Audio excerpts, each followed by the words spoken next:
Welcome to You, Me, Empathy. Thank you for listening.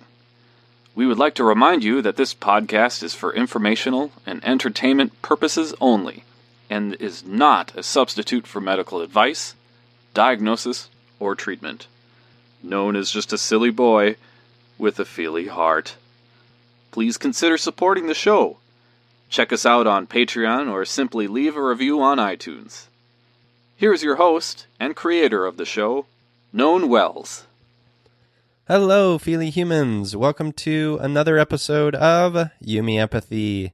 My name is Known Wells, and I am currently, at present, quite sick. I'm not sure what's going on. I think it's a head cold. Maybe it's the flu. Hopefully it's not coronavirus. And I don't mean that lightly. That's just my weird anxiety brain going to dark places. And I'm sure you anxious, feely human people can relate to that. I don't think I have coronavirus, but I'm feeling not great. And but the show must go on, as they say in Hollywood, and as they say in podcast land, empathy must go on. They also say it in human land. Empathy is now needed more than ever. So that's why I release these things every single week. If you want to support it for free, make sure you're subscribed and leaving reviews in Apple Podcasts. It really does help out the show. Sara and I talk a lot about lots of things in this episode, including her experience with panic attacks and agoraphobia, sobriety, limiting beliefs, and our new friend, her very special new friend, Jennifer. Yeah, that's right. Sara and I created a new friend in this very podcast episode. So you have to listen to figure out what the heck that's about. Make sure to follow Jennifer's, and by Jennifer I mean Sara's. Oh my God, Sara's. It's all melding. It's all melding. It's all becoming one. Sara's new podcast. Well, this isn't normal. I wonder what podcast Jennifer would have. Well, this is normal. Something like that. Sorry, my brain is fuzzy, so I don't got it. I'm not very sharp. Anyways, Sara, my guest today, has a podcast called Well, This Isn't Normal, and it's delightful, and it's all about living in the time of coronavirus and connecting and self-care and figuring it all out together, and it's delightful. Make sure you subscribe to Well, This Isn't Normal and follow Sara in all the places at Sara J. Benincasa. That's Benincasa. And Sara with no H, Sara. Okay. Make sure to follow You, Me, Empathy on Instagram and Twitter, at You, Me, Empathy on Facebook as well. Also, Feely Human is coming to you soon. Hopefully in May is the goal. I'm still working hard on it every single day when I can, in between the podcast and my day job. And I recently posted over on Instagram at Feely Human about calls for art collaborators and workshop leaders. So if you're interested in any of those things, go check out at Feely Human to learn more, and DM me if you are interested. I think that's it. I'm tired. I'm going to go snuggle with Scooby. Everyone, please stay safe. I love you. Stay home. And stretch. Make sure to stretch. That's important. And I love you. Enjoy this episode with my guest, Sara Benincasa, on panic attacks, agoraphobia, and sobriety.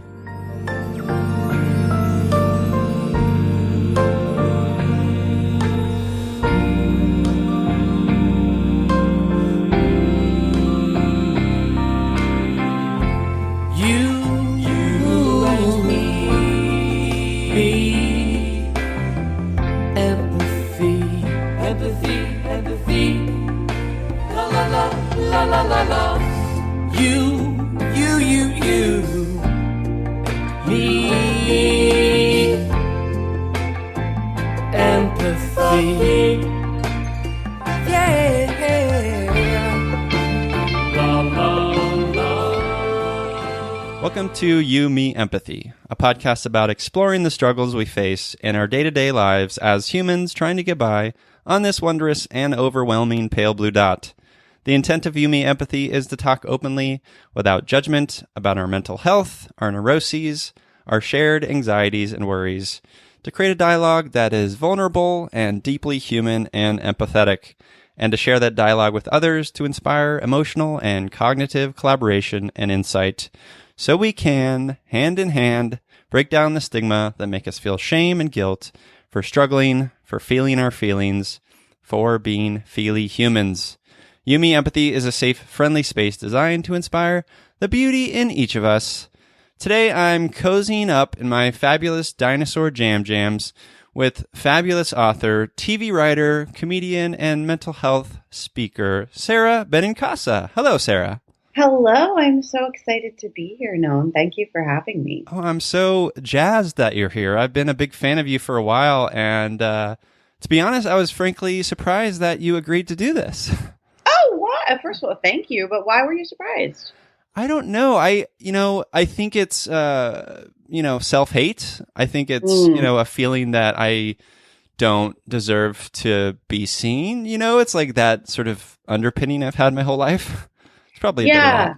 Yeah. I think that sometimes, especially if we admire someone's work or we admire the person, whether we know them personally or not, it can be shocking that they would want to engage with us in any way. I have some of that myself. I recently invited a bunch of people to a nonprofit event for a group I volunteer with called Emily's List, and I was very surprised at some of the folks who were interested and willing to show up, and was, they're pen pals of mine, or we've hung out in person.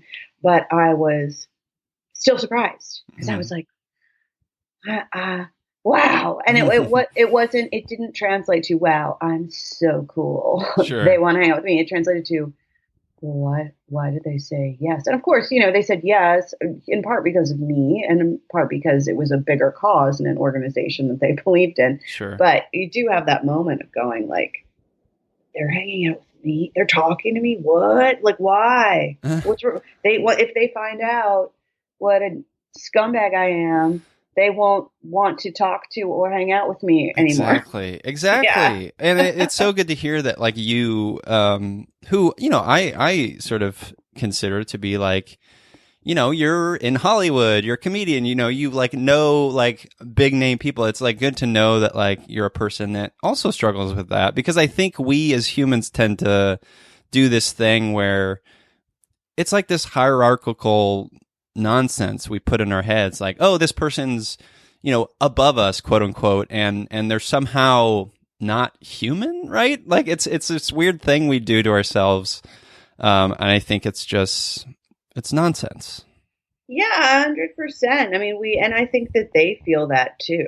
Totally. Like you see it when some people get used to it, and some people, when they're still sort of early on in their, their fame or what have you, they are very confused, sometimes flattered, sometimes like resentful that people won't engage with them, in the same way that they used to. So it's interesting. And I think that being in Los Angeles more so than when I lived in New York for many, many years, but New York and LA both are towns of incredibly diverse cities of many industries. But Los Angeles, one industry gets the most press. One industry is the most dominant, at least from the perspective of, people perceive it as a one-horse town. Sure. And it's not. It's not at all. But you deal with a lot of illusion and delusion here if you are moving among folks in the entertainment industry. And you can live here and live your whole life not dealing with folks in the entertainment industry, because there's a lot going on here, a lot of people, a lot of backgrounds, a lot of interests. But if you do move among people who are in entertainment, who are in the arts, there is, I think, there is something of an added burden or blessing or both of having to not get swept away in the fancy stuff. And when I was younger, I certainly did.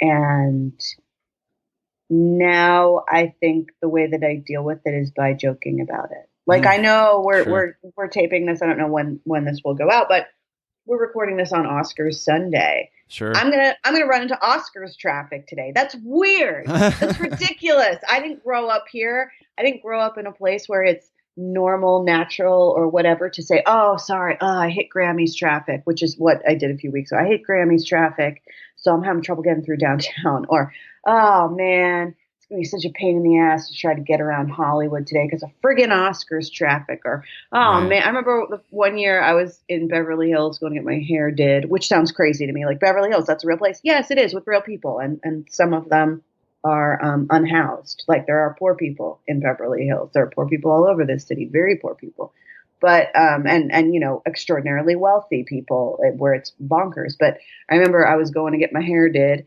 and I was like, man, what is all this traffic? And I was like, oh, it's Golden Globes weekend. Everybody's getting their hair did. Like, that's weird. That's weird. It is weird. It's weird.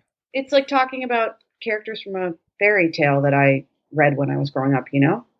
Yeah. I mean, so you mentioned that, like, you use comedy to kind of like navigate that stuff, but like a big part of, so this show is, very much about like exploring mental health and stuff. And I find that in mental health, there's a lot of identity work we need to do, like figuring out who we are and being true to that person, right? Because in that truth comes a lot of healing and discovery and stuff. Like, how do you navigate that piece of it when it comes to like your own mental health and like the pomp and circumstance of and sometimes, quote unquote fakeness of Hollywood and the industry? Well, I can tell you that when it comes to my identity, my brother, who became a psych nurse for a time, still keeps up his certification, but isn't a psych nurse anymore, said to me at one point when I think he was in nursing school, you've over-identified with your diagnosis. And the reason for that, which is agoraphobia, is that my diagnosis earned out for me. I got a book deal. I became a stand-up comic after struggling and being housebound with agoraphobia, and went through, years of treatment and care, and went to college and tried teaching high school as a first career, and eventually found my way to stand-up comedy. Eventually, I started doing a one-woman show because I wanted to tell longer stories that I felt were better suited for the theater space. And so I did a show called Agorafabulous, Dispatches from My Bedroom, which became my book proposal, which became my first book, a memoir that came out in 2012. And then that became my first script deal in Hollywood. I adapted it for the USA Network, and then I adapted it again for Freeform. And so, I got health insurance through the WGA for a couple of years as a result of those deals. And my nervous breakdown earned out. So, and I got a lot of attention for being a person who talks about mental health. Sure. And I became a speaker, which I still am at colleges. I've been doing that work for 8 or 9 years, and I love it. Colleges and community organizations trying to reduce stigma around mental health care. That, and perhaps you can relate to that, can become a problem when one is over-identified with it, because your brand shouldn't be sick. Right. Your brand shouldn't be living in your sickness or living in your trauma, because and here's why I say shouldn't, because that keeps the onus on you in some way to remain sick. Yeah, we get stuck there. Correct. And also it means that people are going to look to you as being an enlightened person who, maybe, as much as you may be saying, I'm in the struggle, I deal with this shit all the time, I'm having trouble myself, sometimes I'm an asshole, because it is said into a microphone or on camera, it by nature becomes performative. And so then it's like, well, do I actually get to be? What happens if my whole thing is inspirational Instagram posts? What happens when I'm a fucking asshole at the grocery store to somebody? Right. And I'm not live, laugh, love, hashtag self-care, fucking, whatever. Yeah, it can all crumble down. Yeah, and also what happens when we all participate in capitalism. We live in a capitalist society. However we feel about that, we Right. participate in it actively. If I'm wearing sneakers from Nike while I'm at the protest, I'm fucking participating in capitalism. So if I spin my story as a product, if I spin mental health or destigmatizing as a product and I'm being paid for it, what does that mean? I have to think about that. I have to figure that out. And that's something that I, have had to figure out. What does it mean to profit from that? Do I deserve to be paid for this? Of course I do, in my opinion, as do you. But where's the limit? Where's the line? I'm not a therapist. I am I am a comedian. I'm an author. I'm an entertainer. I'm a storyteller. So I guess my long-winded response to your question is that I have to do the work every day of figuring out where the line is, what's appropriate, what is my identity, how can I be of service, and first and foremost, like, how do I put my own oxygen mask on first? Mm-hmm, mm-hmm. And what happens if tomorrow I don't have a social media platform, if I stop getting booked to speak at schools, if nobody wants to publish a book or an essay that I write, if I am not prepping a pitch for a network president, if I'm not, like, who am I then? Would I still be, I might be deeply saddened and depressed by all that, the loss of a career, right? But am I still okay? Am I still a good person? Like, who am I when I'm not surrounded by these labels that I've co-created with the world? Right.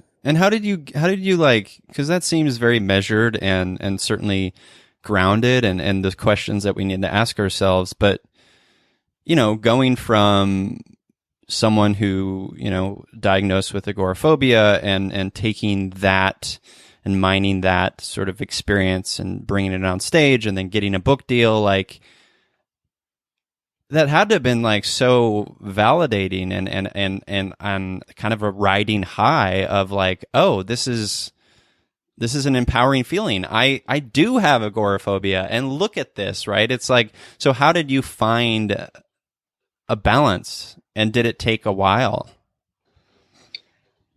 Yeah, because I think I first started talking about, I first started writing about panic attacks, severe depression and agoraphobia.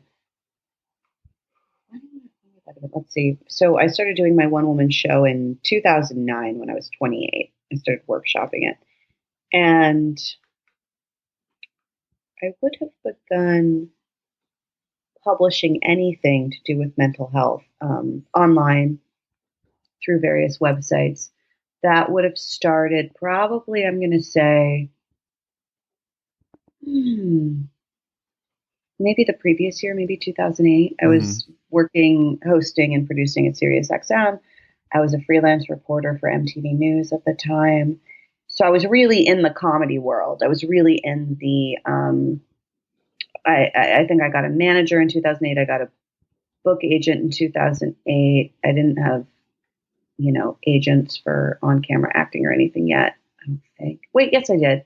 Yeah, I used to be with ICM. So I'm just thinking sort of career-wise, like, what was my focus at that time? My focus was entertainment-based, probably from 2006 when I started stand-up until 2009. Yeah, honestly, I think it was like 2009 when I started workshopping the show that, after 3 years of funny haha and some political reporting with MTV News, which was very cool. But, so I think I must have been 28 years old 28 turning 29, when after years, dealing with, panic attacks and agoraphobia and depression, sometimes suicidal depression, all of that in different ways at different strengths since I was about 8 years old. So about 20 years later, and about 20 years after it began, 5 years after I really started to get a handle on the recipe that worked for me in terms of medication, therapy, and various other things. I guess that's when I was like, okay, I have more to say than the sexy sex jokes, which was what I was leaning into. Mm-hmm. I have more to say than this. How do I say it? And I didn't know how to say it in stand up. So I started saying it in other ways, through these longer form stories. And I guess that's when I would have started occasionally like publishing about it, getting interviewed about it when I took the show on the road, literally. And then I guess it was 2010. So I was 29 turning 30 when I started talking at colleges and community groups more about this. And it wasn't, we took a while to work out what that would be, but it wasn't stand-up comedy. Certainly it was storytelling. And, yeah, I don't know if I'm answering the question. I'm sorry. No, not at all. I'm 39 now. So I guess I really started talking about it publicly 10 years ago. Yeah. Okay. Yeah. We're about the same age. I'll be 39 this year. What's fascinating to me about that is like, you're taking, like, first of all, well, two things. One is like, what was the reaction to those longer form pieces that you were writing about really vulnerable stuff? And then the second piece is like, how did you go from being agoraphobic, which is, I'll let you maybe explain what that meant to you at the time, to a place where you're like, okay, I'm comfortable enough to be outside talking about this stuff? Well, let's see. So agoraphobia, I had panic attacks for years, starting when I was 8. Depression started, and it wasn't diagnosed. I know what it was now. It got diagnosed when I was 16. Depression started to rear its ugly head when I was 14, and that was diagnosed when I was 14. So I started seeing a social worker at the encouragement of my public high school. Shout out, Hunterdon Central Regional High School, Flemington, New Jersey. Thank you, Pat Wissey, counselor at the time, probably very retired now. So I started seeing, a social worker for therapy in high school. Got diagnosed with panic attacks when I was 16, went on meds that didn't help me, but I didn't know that there were other meds that could. Even at that time, even in the mid 90s, there were other medications, but I simply didn't know. And so I was not an informed healthcare consumer, because who is as a child? No one. And no one. Did you have an environment, a familial environment that was kind of supportive of these things? Like, did you talk about this stuff with your family? Yes. I'm the 4th generation in my family to have sought psychiatric care. Wow. And so that was something that, and you can really trace, when I look at my family background, you can trace the evolution of psychiatric care and the way that psychiatric care is delivered, certainly from the institutional model to coming on down through group homes to the outpatient model, which, there still is a group home model that's quite effective and wonderful. My brother used to be a medical manager at a group home. But, times have changed, things have changed, the medication has evolved, and the therapies have expanded and evolved. The different healing modalities have evolved, and also health insurance, managed care, and cost comes into it too. So, but you can really trace that, the history of that, or I can, when I look at my family tree and I look at how, my great-grandparents' generation was treated, and on down to my generation. And I can look at my younger cousins as well and see what they've experienced and how it has evolved and expanded from when I was first treated. But so that's something that's very much a part of my family. It's this is a very big generalization, so please take it with a grain of salt. And folks who are listening, but I almost called you Noam, like Noam Chomsky. That would have been fine. Which is cool too. But so the people that I cannot, it's apples and oranges. So I would never say, oh yeah, we totally get each other, because it is apples and oranges. But I have friends who have the BRCA gene in their family, the breast cancer gene in their family, very strongly, where they can go, yeah, me and my sister and my mom and her 3 sisters and our grandma, and they can point to people who experienced that disease state, and some of them died from it. And so in my family, I can look at a family tree, and if I were to put like a blue dot on everybody who had experienced mental illness in a way that really disrupted their lives, that in some cases contributed to the end of their lives, it would be numerous, and it would be it's quite striking to see. And I don't tell their stories as long as they're still with us. I believe those are their stories to tell, of course. Yeah. But that there were other people who did the work ahead of me, and I particularly credit my late grandmother, who got sober after many, many years of struggle, with being somebody who in choosing to do the work at the encouragement and sometimes pleading of others, in choosing to do the work, really broke a pattern and broke barriers and set an example that helped. I would say that's pretty rare. Yeah, no, it's huge, and it was very much at the encouragement of her children and their spouses in some cases, and she did the damn thing. God bless her. I miss her very much, and we didn't really talk in depth about it, but I know that she knew I was like her early on, just for the way in which she would speak to me, and the way in which she would comfort me, and the way in which she treated me. I knew she we can smell our own a lot of times when we're addicts, sure. and depressives too. And so she was both of those things. And so I'm very grateful I got to have a close relationship with her during her lifetime. And and that I got a sober grandma for most of my life, that I got a sober person. And that doesn't mean she was perfect. That doesn't mean she didn't, cause difficulty, chaos, and stress in different ways at different times. But she was also a very loving and graceful and gracious person. So I had people who suffered, who really suffered in times where there were not so many solutions and not a conversation happening like the one that we're having publicly, and who my grandma always spoke so highly of. Betty Ford, for example, being a woman in a powerful relationship who got sober in part in public. So I was fortunate. I was fortunate to have my parents, who had been through it with their own parents and had been through it in their own ways, and who were very encouraging of getting help. I have to give my mom a lot of credit for that, for encouraging me and encouraging my dad. And nobody was, I wouldn't say people weren't thrilled about the concept of me going on medication. My dad in particular was very hopeful that it would just be a temporary thing. Sure.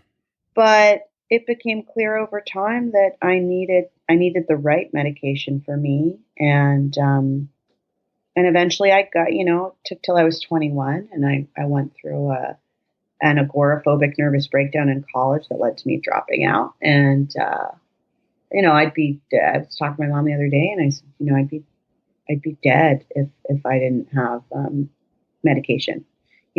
I would be dead, if I didn't have, there are certain like tentpole pieces of my recipe. I think everybody has their own recipe, for health, or what we call health. And, for me, the tent poles are like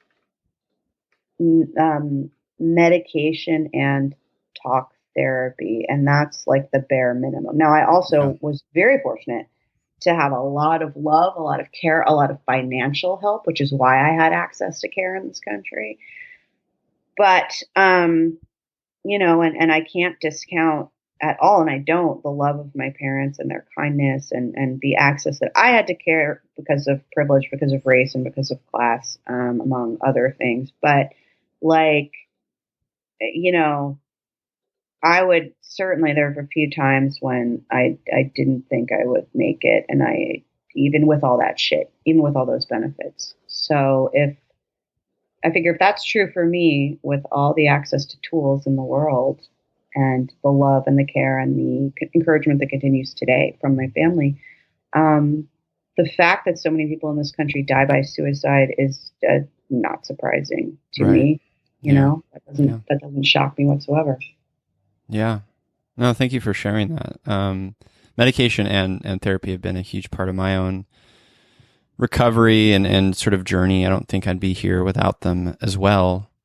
Since the listeners haven't really had someone on the show talk about agoraphobia, can you, Sara, tell me a little bit, just kind of describe what, like I think I heard you talk on Paul Gilmartin's podcast, and Paul was a guest on this show too.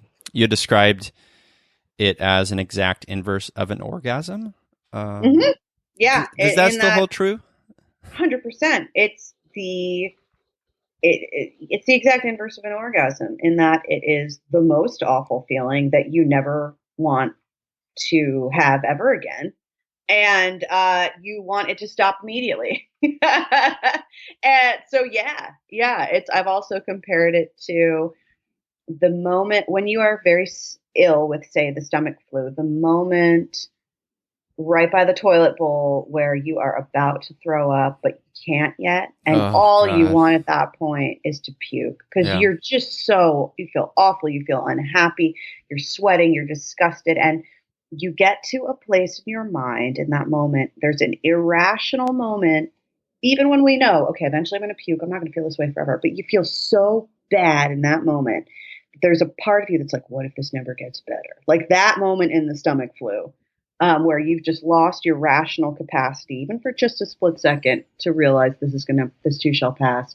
That's what a panic attack feels like to me. That's how I can compare it for people who have never had one. The inverse of an orgasm line makes people laugh, and it makes people who've had panic attacks typically nod like sheepishly and be like, yeah, actually. That's a good gateway line to get people laughing and get people to sort of loosen up a little bit. But then when I explain that feeling of the almost puking, that's where people have kind of like a visceral response where I think they have an empathetic response because everybody has been that sick. Exactly. Yeah. So, when you have enough panic attacks, you may start to associate, and you're not educated about why, or you are educated about why, but your logical brain just isn't ready to hear it.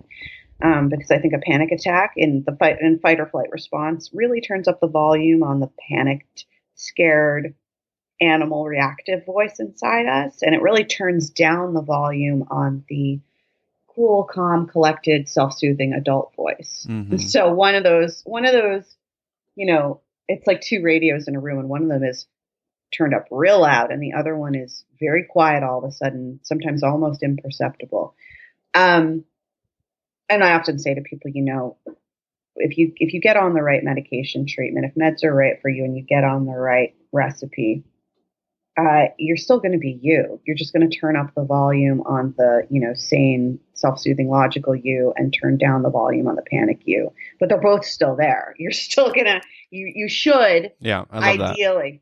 Full range of human emotions should still be happening. And if they're not, you're not on the right recipe for you. And it sucks to become your own science experiment. And anyway, that's another conversation. But, where was I going? Well, how do the panic attacks feed? Do the panic attacks feed into agoraphobia? For sure. Because when you have enough panic attacks in enough places and you don't really understand them or why they're not going away, you can come up with all kinds of magical reasons for them. And a lot of times what happens with people with agoraphobia, and I'm not speaking for all of us, but I'm going to say we go, wait a sec, I have a panic attack every time I go to a movie theater. I can't go to movie theaters. There's something wrong with them. I must just not You're react associating to them that trauma with this thing.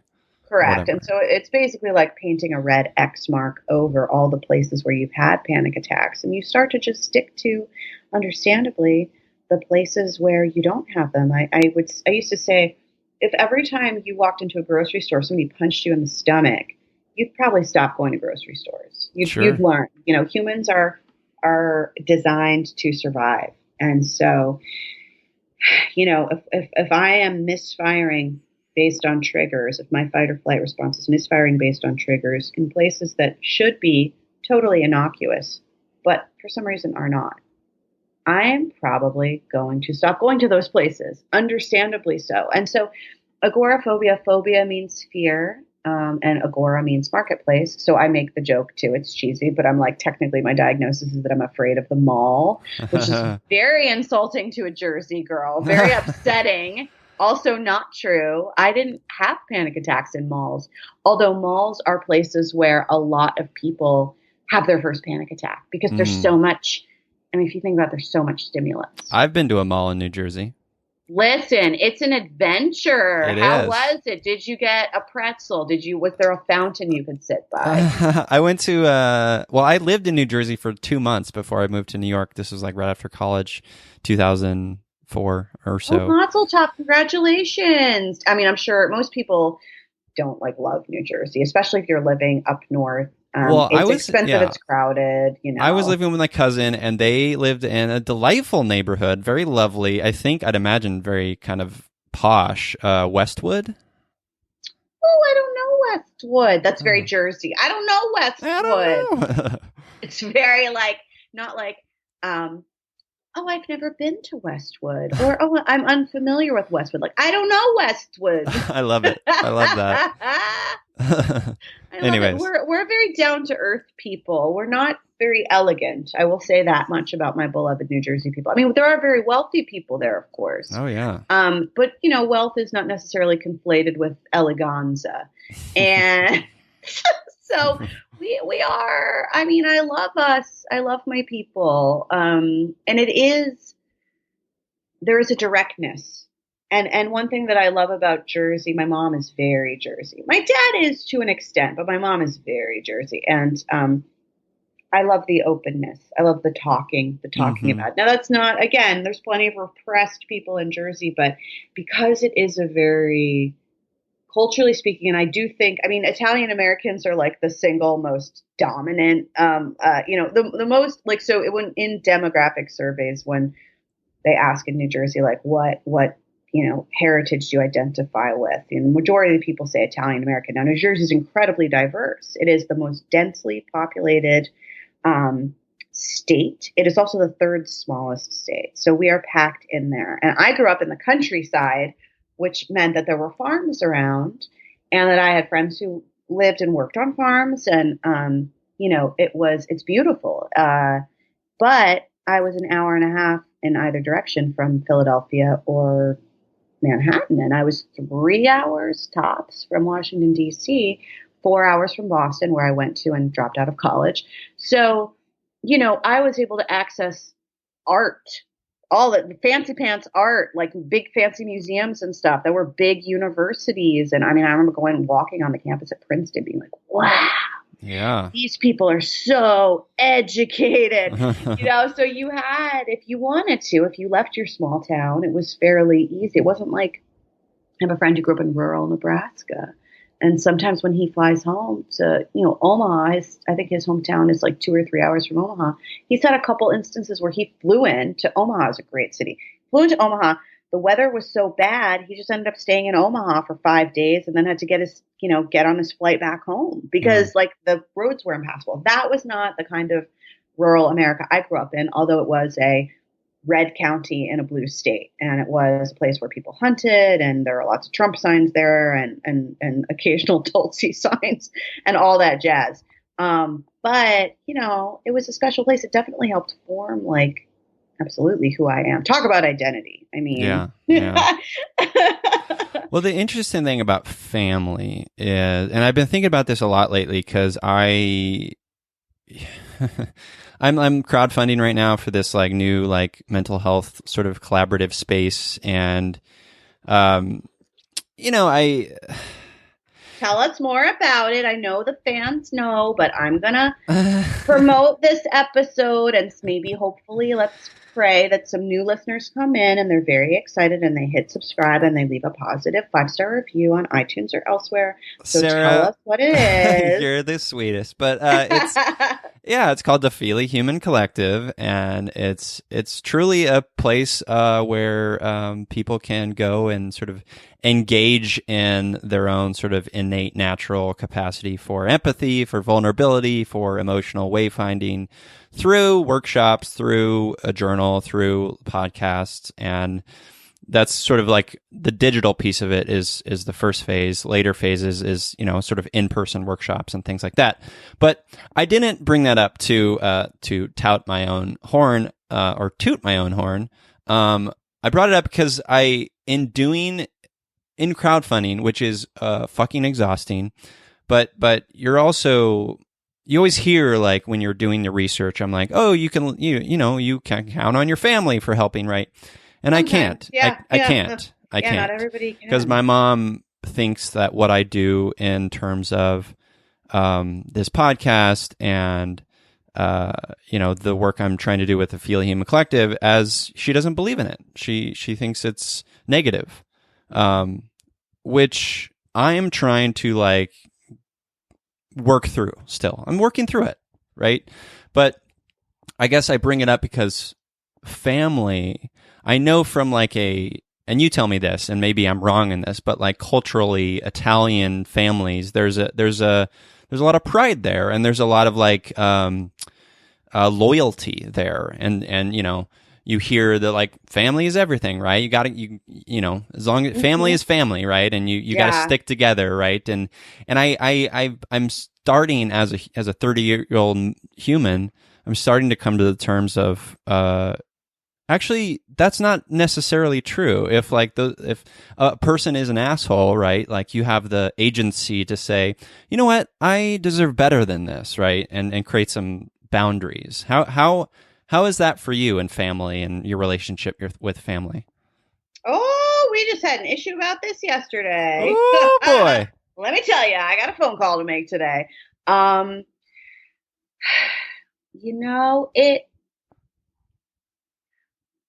So my mom's side is Sicilian and Italian, with my secretly surprised 23andMe Arab great grandma. Shout out to her memory. But culturally, white people in this country, I am one of them, love to be like, I am 1/5 like this. Sure. I'm different. Yeah. Like, no, I'm not. A white girl benefit from abundant white privilege. The most I have to deal with is, occasional racist and anti-Semitic epithets hurled at me online by robots and terrible people. I'll one up you, Sarah. I'm a white male. Good for you. So, yeah. Nice choice. I'm doing great. You chose it. I did. I get people tend to, sometimes I'm read online as Jewish. So I get to hear some very disturbing commentary that gives me empathy for my actual Jewish friends who hear it all the time. So, but I cannot pretend to, any form of real, oppression. Yeah. But I'm just giving you the breakdown of the family so that I'm telling, clear with the listeners on, like, what the cultural background is, right? So very Jersey Italian on my mother's side. And she was a very working class Jersey Italian. She grew up on food stamps. She was the first person in her family to go to college. I think one of the first, not the first, but one of the first to complete high school. And then my dad's side was middle class. They were middle class Irish American, what you'd call lace curtain Irish, as opposed to shanty Irish. These are very old terms. So grounded in class warfare among Irish American immigrants to this country. So lace curtain Irish were like fancy Irish who probably didn't get in fights at bars. Got it. Shanty Irish were poor Irish who lived in shanty towns, your real no Irish hired here kind of people. Who didn't have pretenses to sort of wasp eleganza. I love the word eleganza. Apparently, you use it twice today. I can't stop. It's such a funny word. My friends Heather and Larissa, both beautiful blonde Jersey girls. Larissa lives in Pennsylvania now, and Heather lives out here in Los Angeles. And they invented this. They invented this individual, this archetype called Jennifer Celebrity. And Jennifer Celebrity is, by the way, spelled Jeniffer Celebrity. And Jennifer Celebrity is this archetype of a woman in Los Angeles who's very beautiful, obviously very famous, very wealthy. And she just kind of floats through life, and she might start a business for fun and then close it because it's too much work. But it doesn't matter. Like, Jennifer's life is very low stakes, but she's very elegant and beautiful, and her whole life is eleganza. Her whole life is just like an Instagram mosaic tile bathroom that she paid, $500,000 for or something. No, that's an exaggeration. Jennifer would do a 100K bathroom refurb. So that's does Jennifer marry into wealth, or is she just born into wealth? Thank you for asking. No, it goes both ways. Jennifer was not born to wealth, I don't believe. She may have been born to she may have come from a horse family, so wealth, but not uber. Like dressage horses or working horses? Oh, no, very dressage, very yeah. And then Jennifer just had a gift for acting, and now she's like a gazillionaire who probably married and divorced a gazillionaire. Mm-hmm. So she's from like medium wealth, but really, really shot up. What a success story. But anyway, at Jennifer, very elegant. Jennifer's never been to New Jersey. Jennifer's not sure that New Jersey is a state. She thinks it's part of New York. And of course. She doesn't know that New York City and New York State are all under the same governor. Like, she's not specific about these things. Well, Jennifer only knows New Jersey through like comedic retellings of experiences there. Correct. She finds it charming, in theory. She's not sure it's real. Jennifer also would do, if you had Jennifer on this podcast, she wouldn't really be clear on what it was about. And she would do it as a favor for a friend who was like her publicist, who was like your friend. And Jennifer would be like, this is what Jennifer would say. Jennifer would say, mental health is really important to me. It makes me really sad when people kill themselves. That's sad. And ultimately, I think that like if everybody just used my meditation app, they would be like so much better. And I'm like a really good friend. That would be the extent of the interview. And then Jennifer would promote the meditation app that she just designed, which would be called Jennifer. Well, I'm going to isolate that audio and share it out to the world. Please Sara Benincasa says, download my app called Jennifer. It's called Jennifer. Yeah. And it's just all about like, drink water, stretch, you'll feel fine. Jennifer doesn't know, but God bless her. Anyway, I'm being very silly. But so my mother's side is actually the Benincasa side. I use her name because when I started doing stand-up comedy, I was a high school teacher. I taught high school in the Southwest through the AmeriCorps program. And then I entered the graduate program at Columbia University Teachers College, very creatively named. Fancy. Yes. And I got my master's degree in teaching for grades 7 through 12, focused on English and language arts. But while I was there, I had a friend in class in night school, because I would student teach in the Bronx, first in Chelsea, then at the Bronx High School of Science. Shout out Bronx High School of Science robotics team. So many shout outs on this episode, you guys. Kick Stuyvesant's ass. Kick those fuckers' ass. Anyway, great teacher. So I taught there, and at night at Columbia, I had a friend, Caroline, who had just quit her job at Comedy Central as an assistant, and she was like, I think you should do stand-up. You're funny. I think you would like it better than teaching. And God bless her. She was correct. I love teaching, but I wasn't cut out at that time to be a classroom teacher. Now I think I would really enjoy it and do a really good job because I'm older, I'm more mature, believe it or not.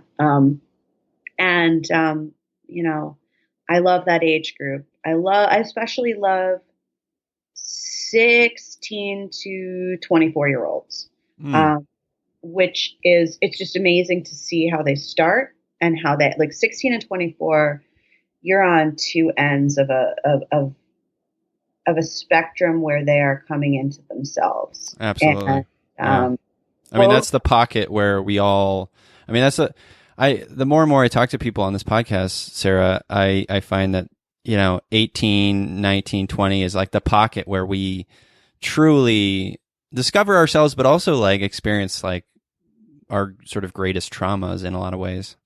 Well, adolescence really, in terms of brain development, the one of the things I learned in that master's program is that adolescence isn't just the teen years, right? Right. It sort of starts at 9 or 10-ish. It can start to happen and goes on through up to when we're about 25. So there's a reason that some of our mental health struggles start to really pop in late adolescence. And the first incidences for some people of suicidal depression, of bipolar episodes, of schizophrenic episodes, people's first experience of mania, people's first experience of a lot of things. And it's not just cultural or how can I say that? Environmental factors. It's not just because, oh, wow, it's hard being a millennial, which it is, or Gen Z, like in this job market, or wow, it's hard to graduate from high school or college if you get to do that, or it's hard to do, this much military service, or it's hard to at that age, or people put pressure on you, or blah, blah, blah, or you're out of the family structure. Like, it's really not just that. There also is, although those things are very real, but there also is this, from my understanding, brain development component. Yeah. And so years ago, I had a friend who knew this and was like, I'm not marrying my boyfriend until he's at least 25. I need his brain to lock in. I need to know what I'm getting. And I was like, well, I don't know if you're going to know what you're getting. Yeah. I think that's kind of insightful. Like I would argue that people should wait to get married until like much later, because like, it's true. Like I know there's a lot of heartache in relationships when you don't know yourself yet, right? You're still working through your shit. Yeah, no, you don't know yourself yet. And like, I mean, if you find somebody when you're young and you can grow together, that is absolutely awesome. I would like, I certainly already have, waited a bit until something is a little more locked in just to see. But that's not always the way. That's not always what people want. And I get that. But I think it's a really good idea to like give yourself some time. You don't have to move in with the person if you don't want to. You don't have to have sexual relations with the person first if you don't want to. I think that both of those things are a great idea, but it's not for everybody. But I think that,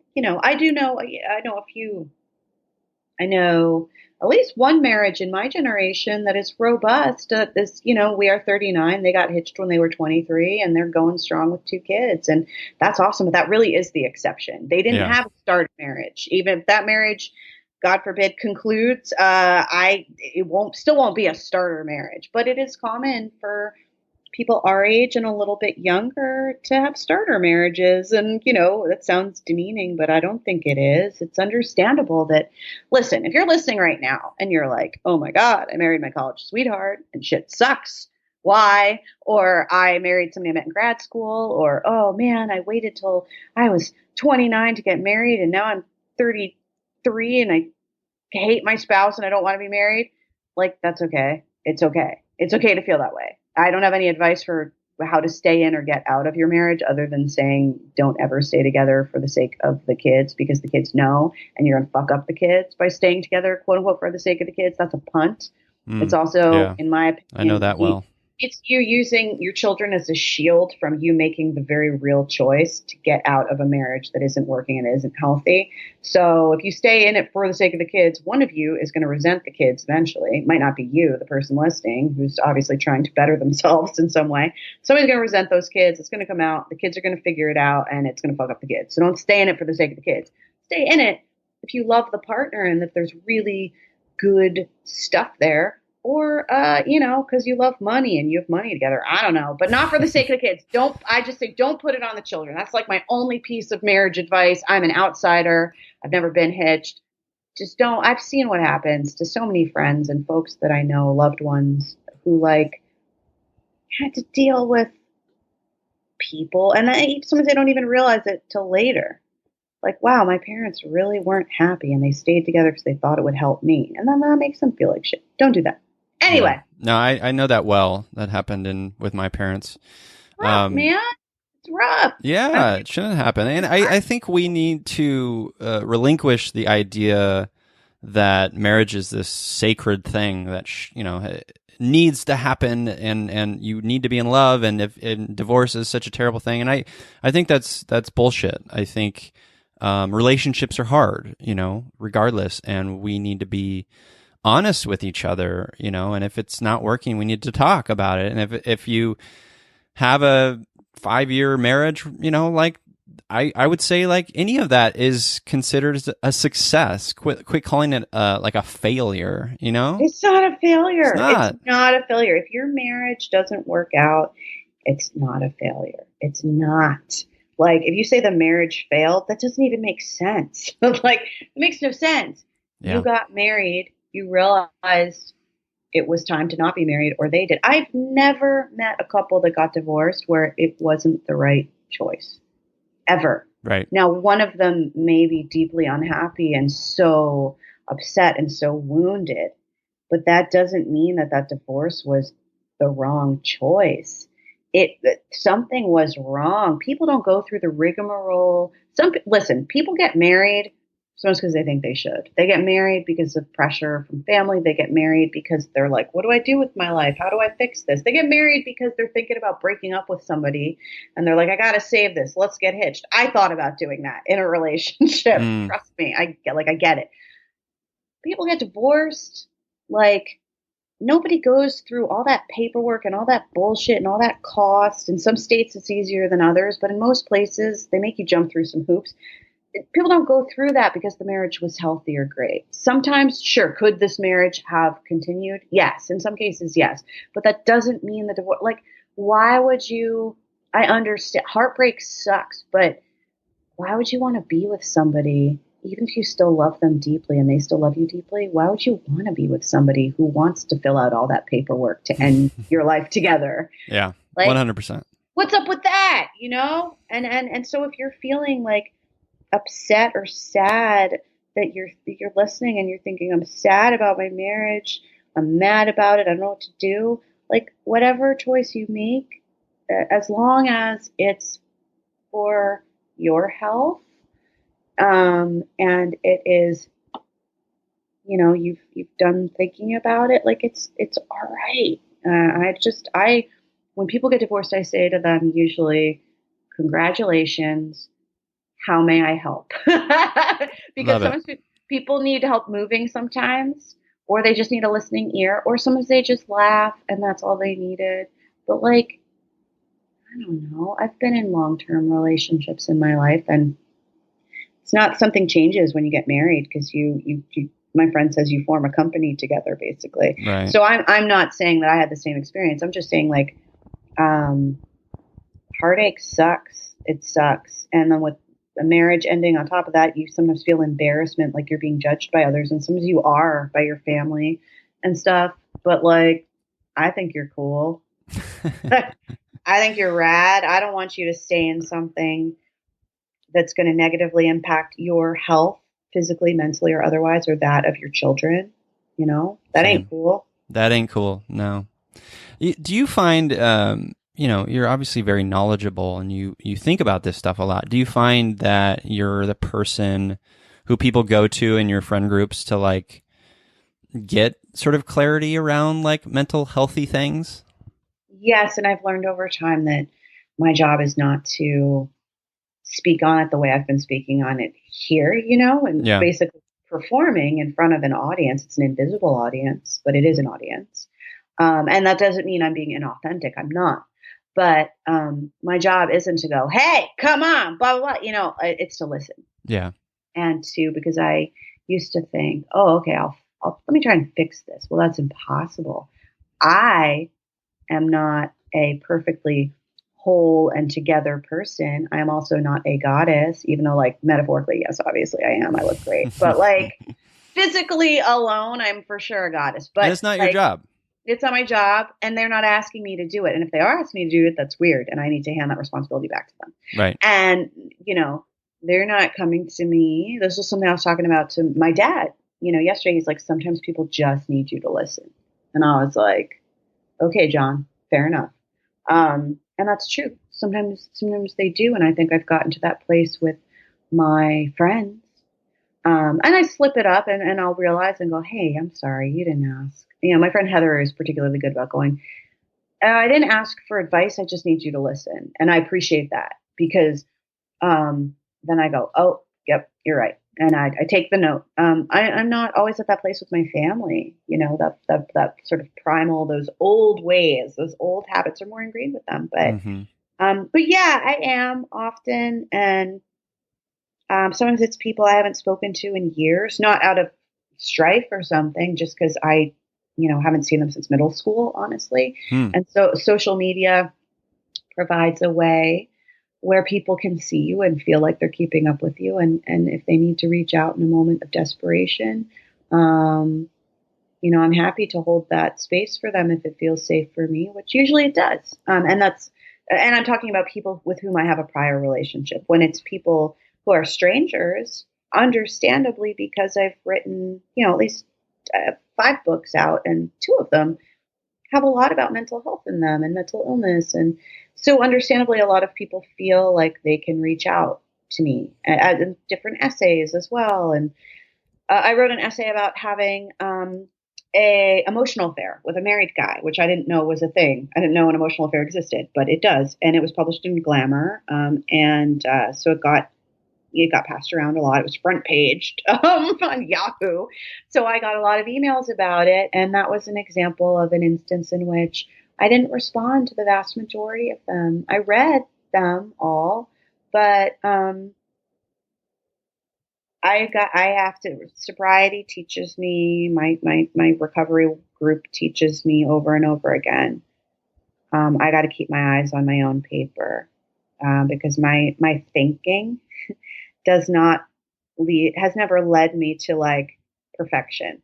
So I need to do more listening, and that's what I get to practice doing in meetings. And that's what I am trying to do more with my friends. Now, clearly I'm not doing it in this interview, but I feel like, you got to kind of read the room, and I'm still working on that. Yeah. I used to be very didactic about things that I am not now, and preachy.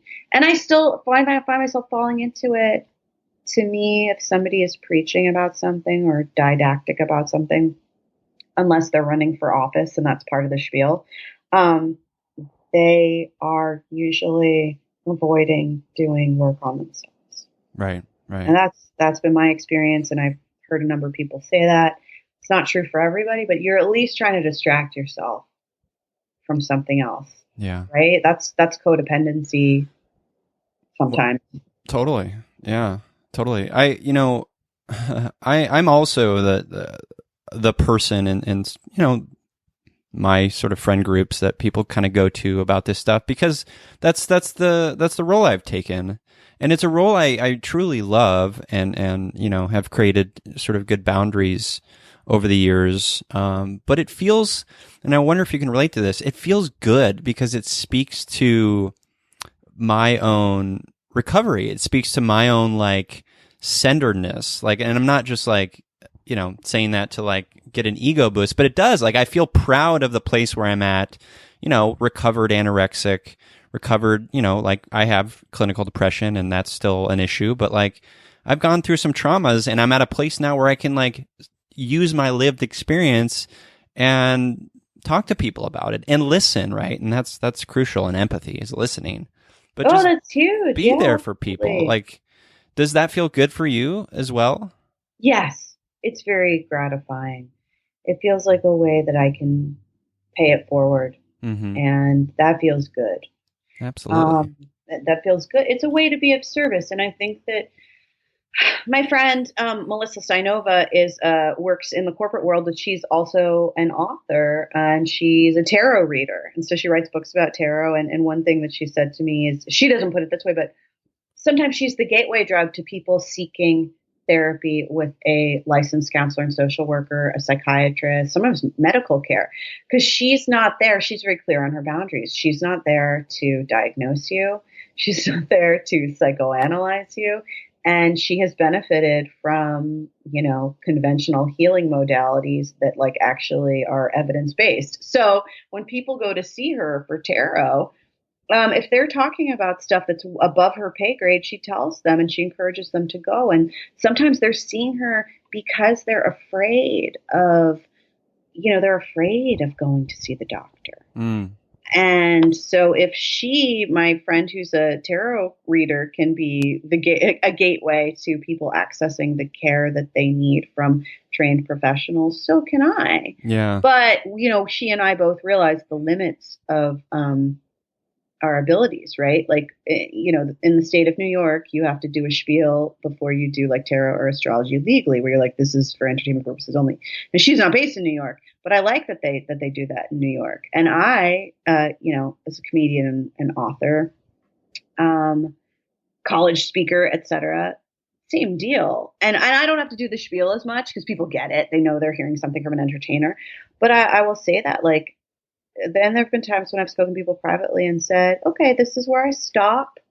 I'm going to draw a boundary here just because I've reached the limits of what I can provide you. And I really hope you get the help that you need because I think you're great. And that's it. That's great. That's really good. Yeah, that's important.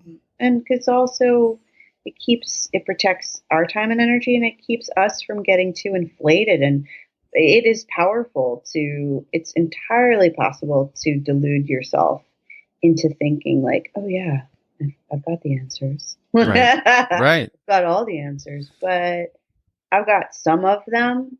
But I'm not a shrink. Can you tell me a little bit about your experience with sobriety? Yeah, I can. So I stopped drinking in June of 2018, and I stopped using any recreational drugs in November of 2018. And now what is today? We're recording this on February 9th, 2020. So that means that as of today, I'm opening up my app, my NOMO sobriety clock. I have gone 609 days without a drink, and I am 441 days sober in the way that is defined by the recovery group in which I participate.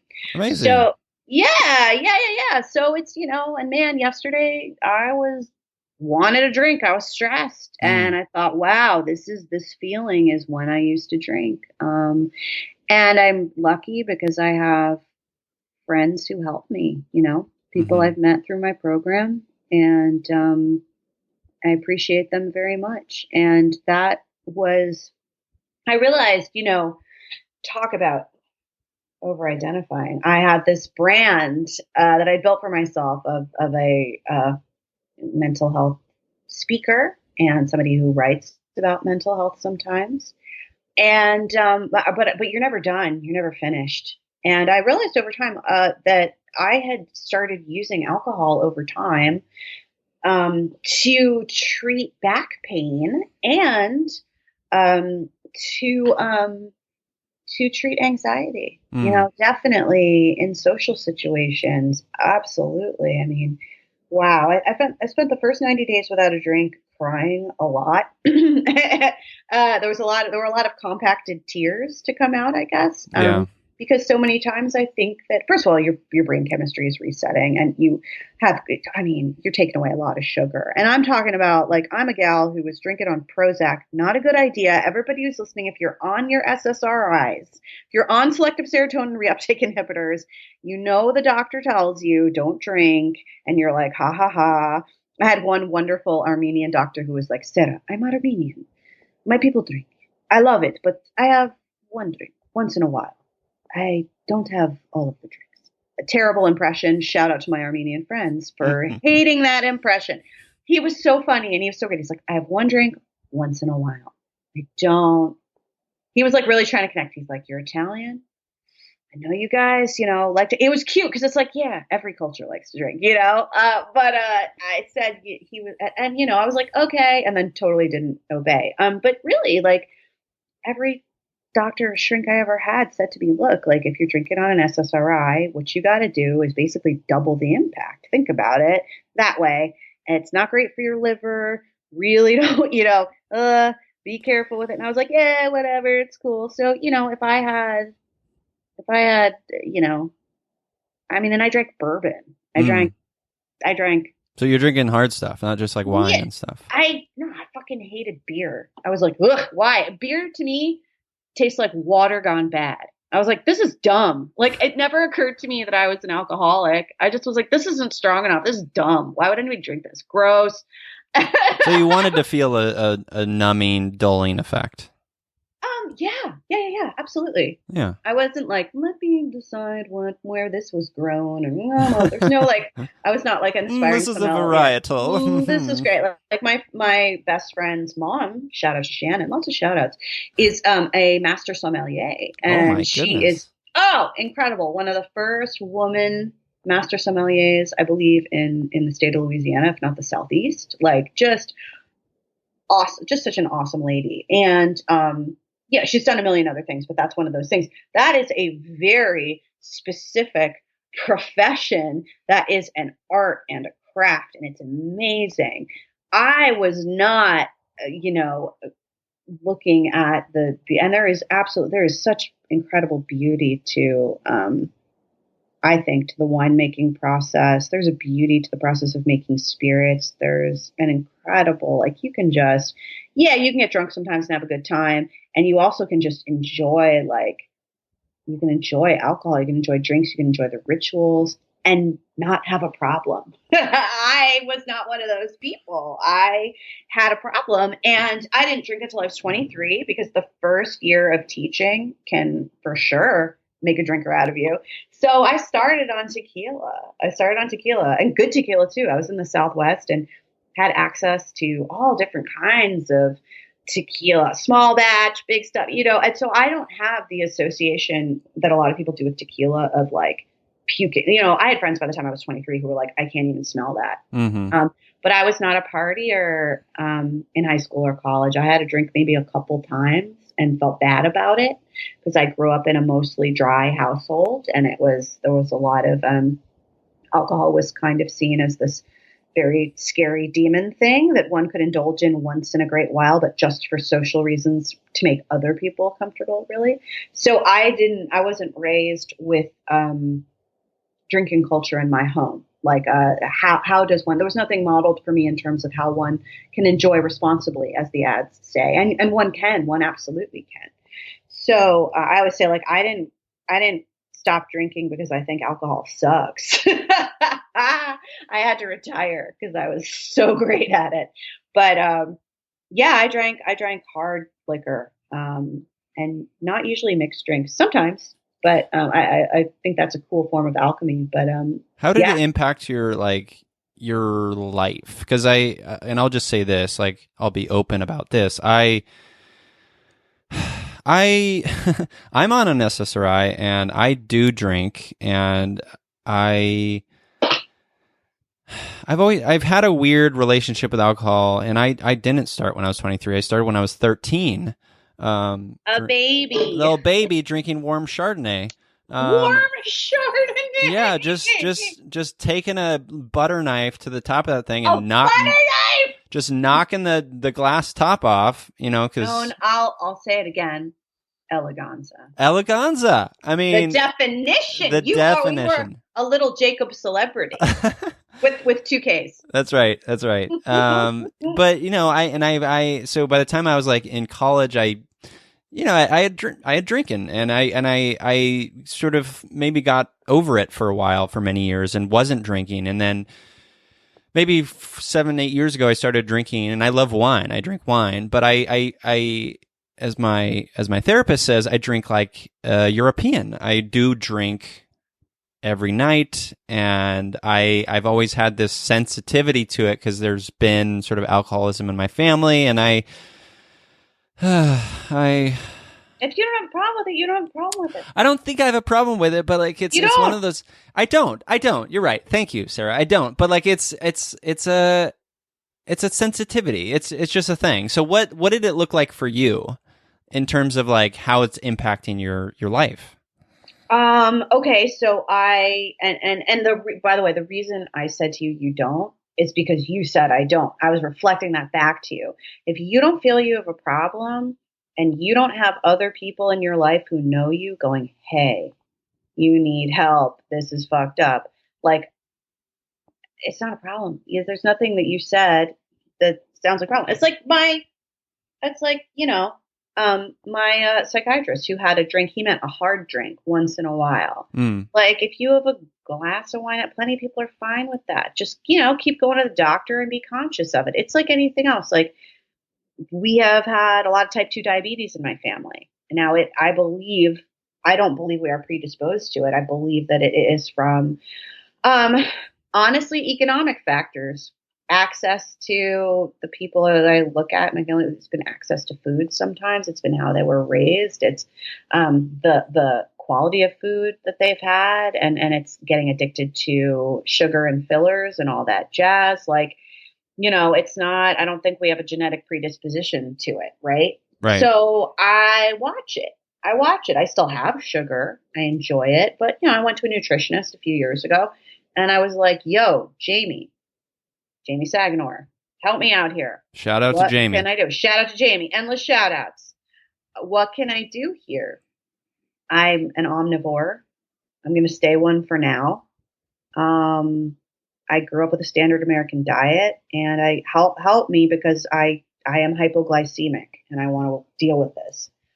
And she helped me, and I tell you, these blood panels, they've been good ever since. Because I've learned more, and I've learned how to, feel it in my body, like what's going on here. So my point is, like, if you feel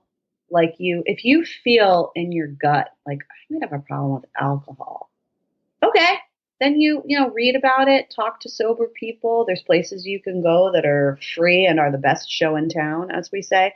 But talk to a counselor, like really think about it. Yeah. What I found, and you may realize, I'm just beating myself up because I'm worried. No, that's okay. What I found for me was that I mistakenly conflated the quantity of alcohol with conflated isn't the right term. I thought that alcoholism was how much you drank, and it's not. It's not about quantity. It's about your experience when you drink, and what is happening for you when you drink. Why are you drinking? Why am I drinking? Why am I drinking? Why? And again, of course, I'm not an expert on it. I'm just a sober person working my program, figuring my shit out. But what I found was, like, it's okay that I can still be an alcoholic if I don't wrap my car around a tree. I can still be an alcoholic if I'm not driving drunk. Okay. I don't have to because I work from home and I can walk to the bars. Okay. So there's that. I'm not poisoning myself fully with alcohol. Like I'm not ending up in the hospital. My notion of what an alcoholic was so defined by the extremes that were presented to me at home, as examples. Sure. And by what I saw on TV and in the movies. And I was drinking more and more because it's progressive. It doesn't get better on its own. I saw myself starting to drink more to deal with stress, starting to drink more to celebrate. And when I was sad, eventually whatever your thing is, if you're an addict, your thing, to my understanding, starts to take over. So first you might use it just for fun or as a coping mechanism for a specific thing, and then it just starts taking over. And so I was hungover probably 3 days a week. And so for me, that didn't necessarily mean puking. That was rare for me. But what it meant was, so like if I had one drink, I'd be fine the next day. But I very rarely just had one drink.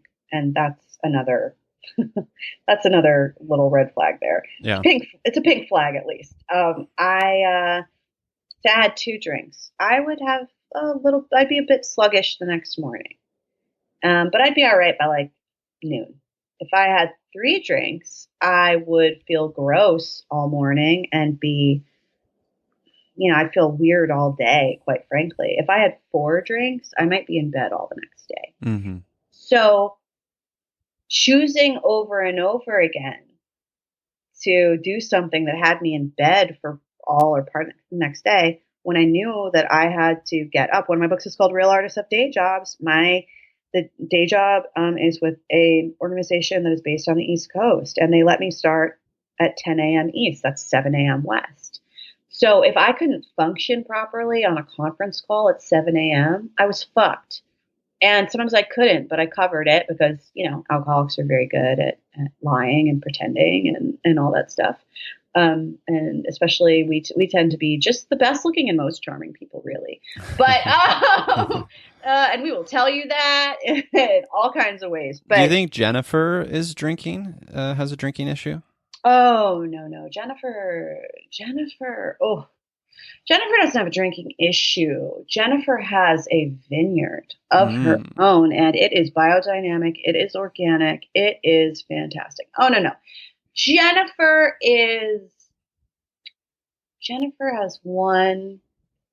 loves her dogs. Jennifer loves her son, Jacob Celebrity with 2 Ks. Jennifer loves her dogs because they remind her of herself, and she loves Jacob because he reminds her of herself. Jacob is going to have a drinking problem. Yeah, Jacob Celebrity is going to be. He's raised on the vineyard.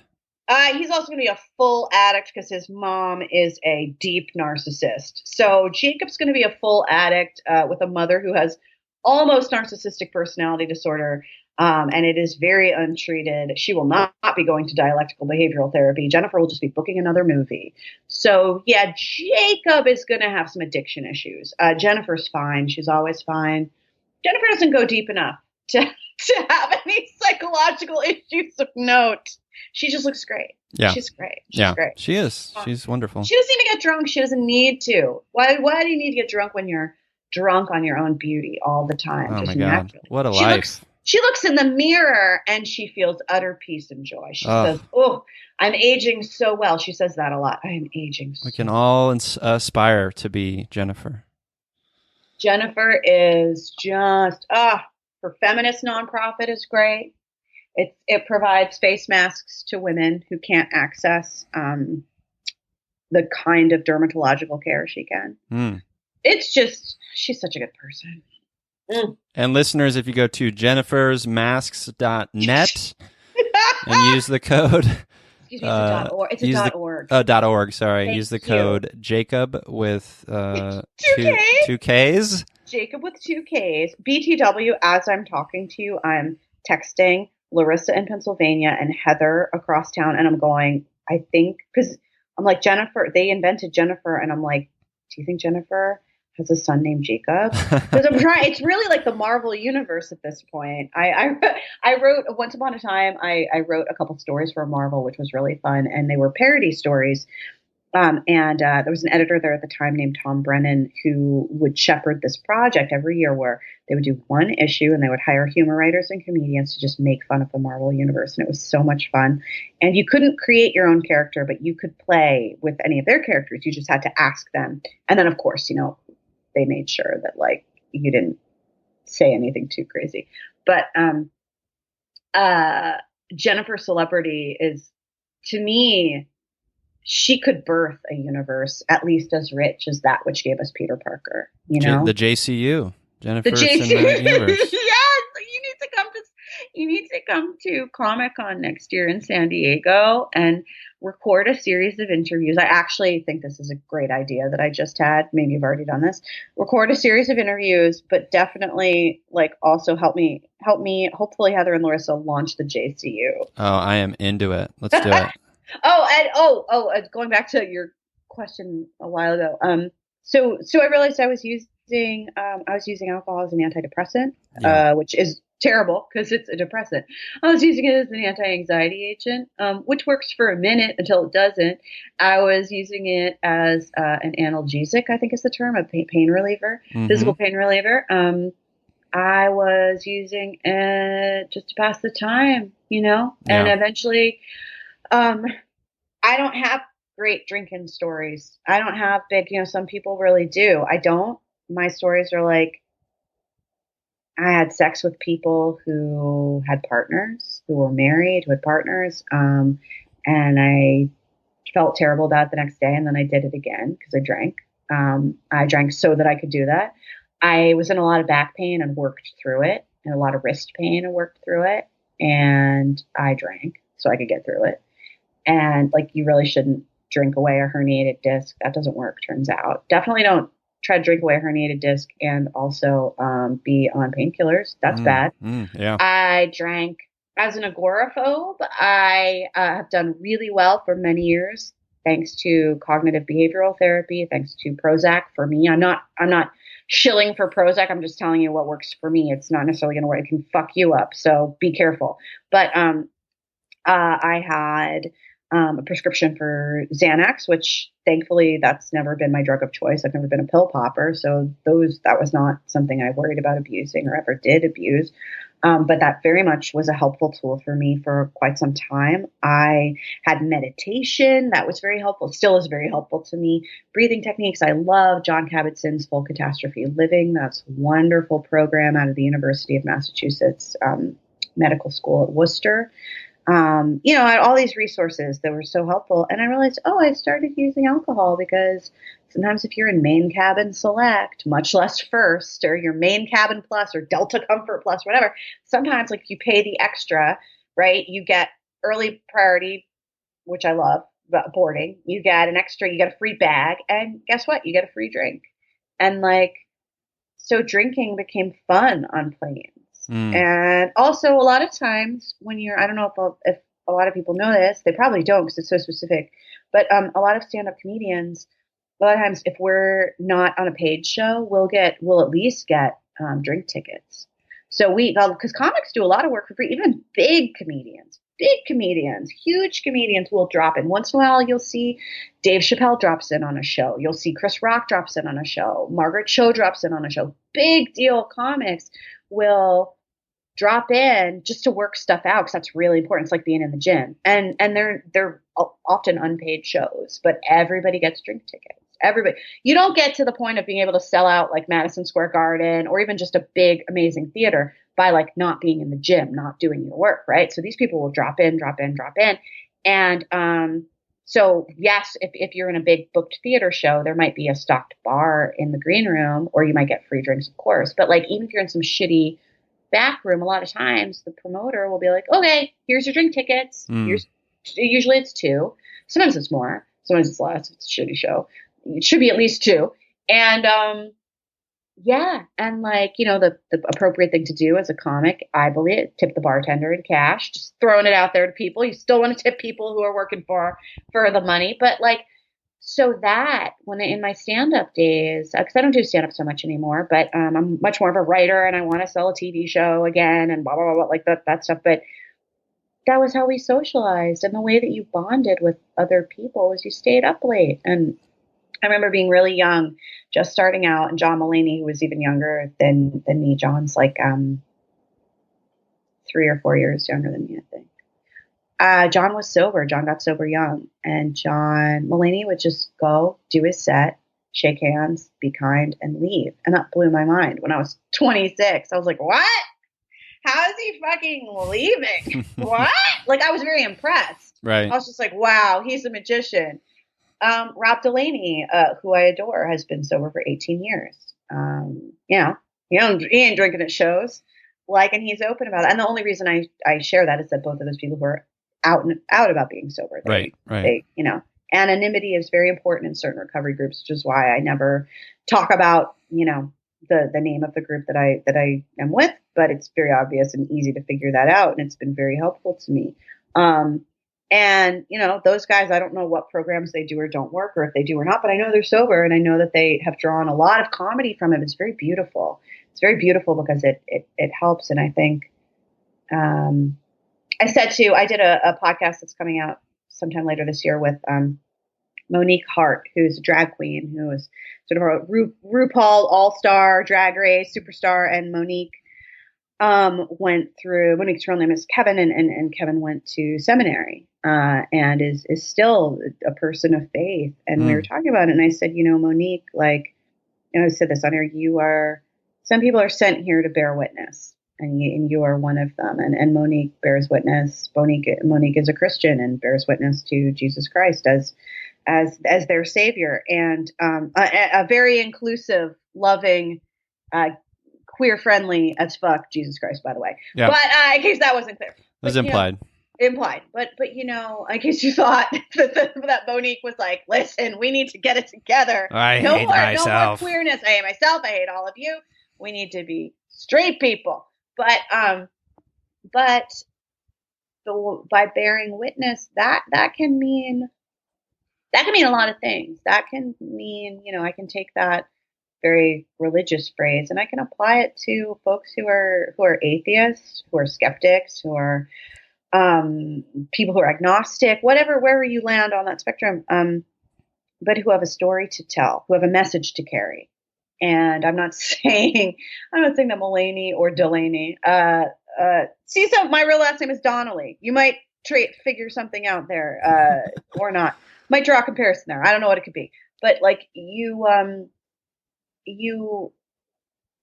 can bear witness to your own experience, and you can provide what Christians or officers of court might call a testimony.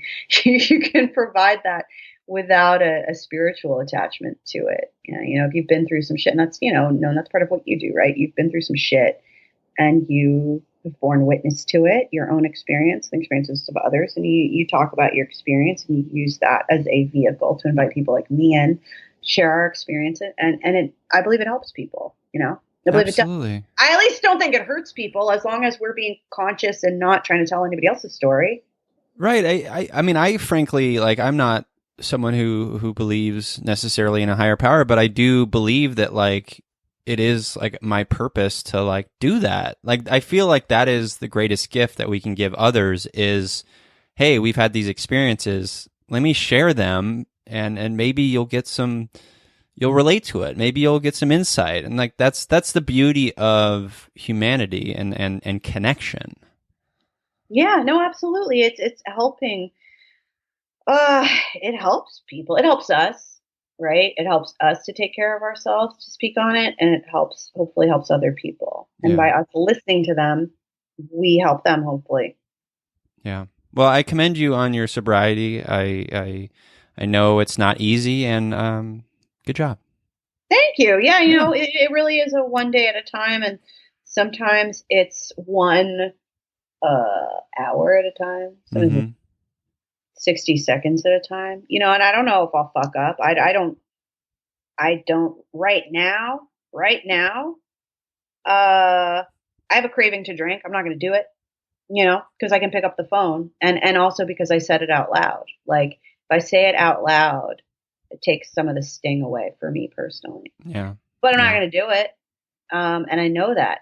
And that's not just me reassuring you. It's me reminding myself, because I have so many tools now. And therapy is one of them. Like, I knew I was going through a stressful time, and my shrink, thank God, was like, hey, could we move your Wednesday time to Monday? And I was like, yes, we can. And I have people who I text with every day about staying sober. And my shrink is an addiction specialist, which is great. That helps me a lot. And we look at it as she looks at it as a family disease. People look at it differently. Some people don't use the word disease. Some people hate it. Some people don't use the word illness.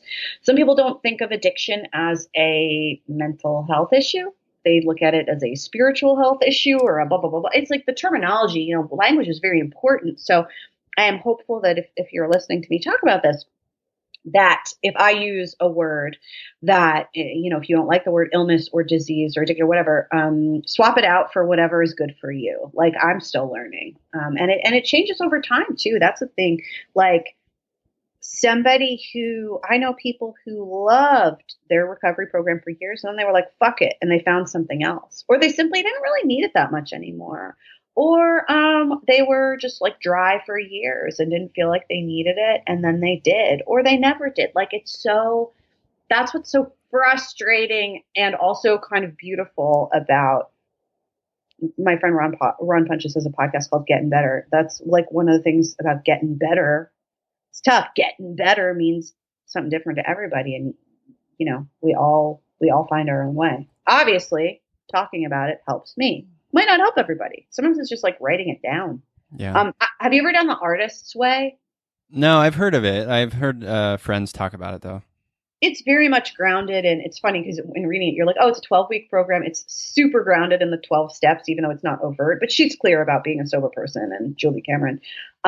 It's really cool program where it's 12 weeks long. Each week has a different theme, and the basis of it is you write 3 pages a day longhand, and you don't spell check them. You just fucking scrawl it out, and you try and do it in the morning, and just blah, and you don't even have to reread them at first. And honestly, there's times when you do, and I can't read my handwriting, so I'm like, I don't know what that is. But that's very helpful. It gives you a framework. You don't have to be an artist to benefit from it. That's been really helpful for me. I'll probably redo that again, because it's just like sometimes the moment in Fleabag where in season 2 where she just says to Hot Priest, like, just tell me what to do. Somebody tell me what to do. Some of us just want a thing. We want a set of principles, or give me a roadmap. And there's no fucking roadmap that works for everybody, but there's a bunch of different roadmaps that you can try on and see what works for you. Yeah. First of all, I appreciate that you assumed I've seen season 2 of Fleabag. And of course I have, because I'm not a monster. Duh! It's fucking amazing. Listeners, if you haven't seen Fleabag, it's on Amazon Prime, and it's amazing. It is a beautiful exploration of grief also of addiction. Addiction Totally. doesn't just have to do with a substance either. Yeah.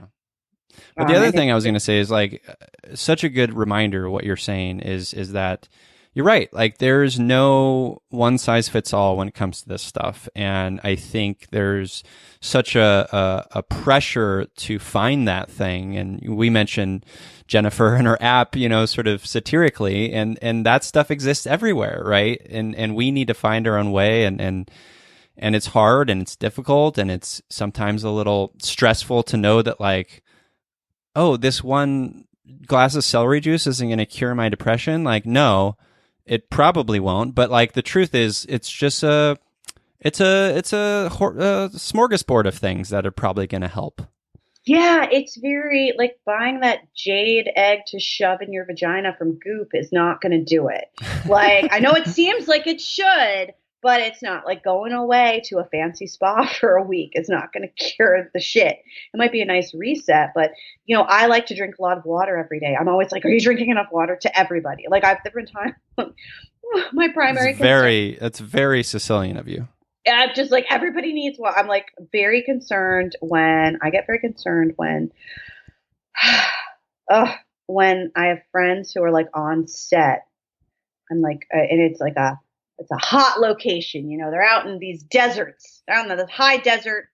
And I'm like, are you drinking enough water? You got to be careful. Or when people come to visit me, I'm like, are you drinking enough water? It's very dry here.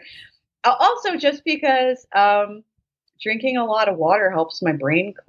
Honestly, totally. It helps my brain work better. It just does. We need it to live. Yeah, and it turned out that I was drinking just like iced coffee and booze all the time, and wow, you feel better if you drink water at least some of the time. Anyway, yeah. I forget where I was going with that, but the point is, it's so tempting to go, oh wow, if I just do Landmark for them and give them all my money, or like, oh cool, if I pay this life coach all my money, they'll fix it for me. No, they fucking won't. And they're not going to fix it for you. It could help you. It could help you. Absolutely could help you. It's not going to fix it for you. Only, there's you can't just buy the full mannequin off the rack. My recovery program that I am in, like, I'm all in, but that doesn't mean I'm not a critical thinker and I'm not using other shit too to help me, because that's not enough. I need other things, drinking all that fucking water. Like, you can't, and I got to do the work. I got to do the work of figuring out what what helps me. Because like, let's say I did my recovery program, right? And I did that, but I wasn't sleeping enough. I was hanging out with people who hit me or insult me. I was not taking my medication on time as scheduled. I was not going to a doctor. I was not going to a therapist. Like, so everything I just described, those behaviors would all hurt me. So, and so for me to be like, oh, if I show up at this thing and I just expect this thing to just do the work for me, I'm here, so it's fine. Like, no, like, it's annoying. It's annoying to have to do some of the work yourself. I don't like it. I find it annoying. Sometimes it's quite boring. Sometimes I get mad, but I'm still alive. My grandma used to say, I'm on the right side of the dirt. And I was like, fair enough.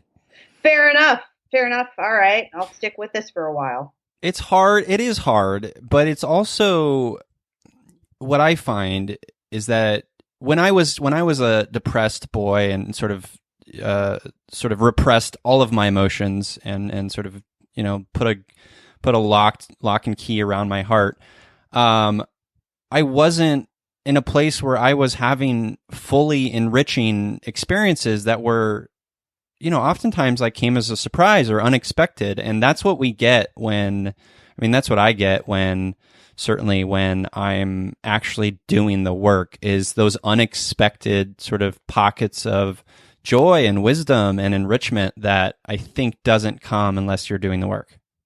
Yeah, life gets better. It does. Sometimes it gets, it doesn't. Some people say, sometimes it gets worse before it gets better. It just depends. But like it does, I do think the overall, if you are actively engaged in your own mental health, I think that the arc of your journey over time will be in the direction of better. Yeah. And I can't tell you that you will be perfectly peaceful or perfectly happy, but if you continue to be actively engaged in it, it will improve. I mean, I look at myself and I'm like, okay, here's my bicycle to nowhere that sits in my spin bike that sits in my living room that I haven't touched in a few weeks. I have just, had a conflict with my mom and dad that I have to fucking deal with, which is fucking annoying, but I have to deal with it. I can't pretend it's not there. Pretending it's not there never got me anywhere. So I got to talk to them about some shit.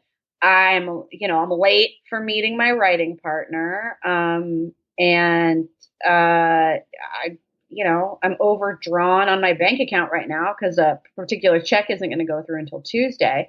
So like, keep it in perspective here. I didn't shower today. Like, I'm not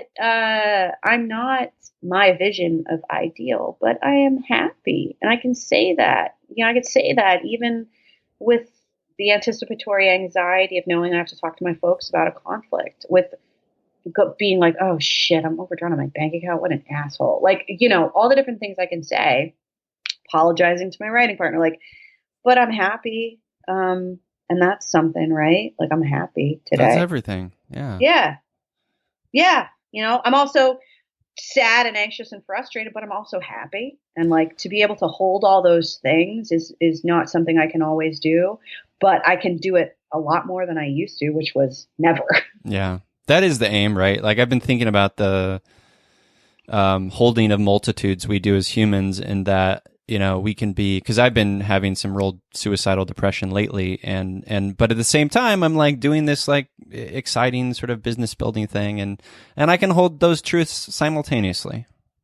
Yeah, it's our, and when I hear you say that, like, I don't panic, because I'm like, yeah.